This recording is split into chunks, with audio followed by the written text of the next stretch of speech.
เอาวันนี้พูดวันนี้เอา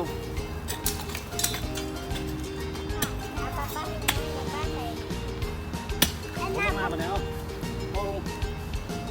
เอาลงมา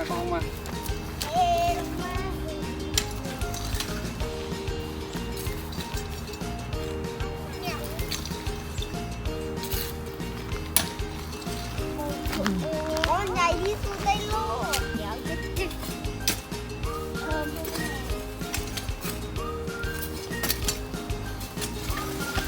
โอ้ยก้อนใหญ่ลงมาอีกแล้วนี่ไงเอาช่วยกันจังสิแหละตัวอยากเห็ดน่ะ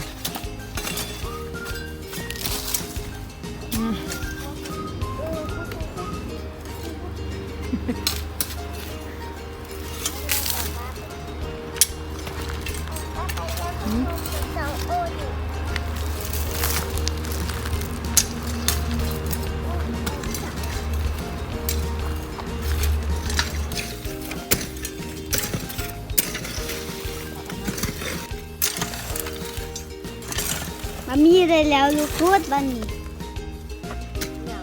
ลูกพูดบันนี่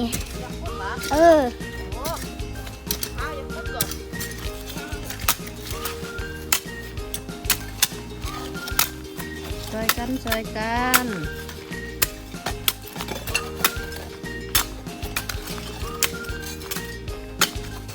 มาป้าตรงพอละพักผ่อนโอเคพักผ่อนได้ลูกยังคูตัวเอาลูกไป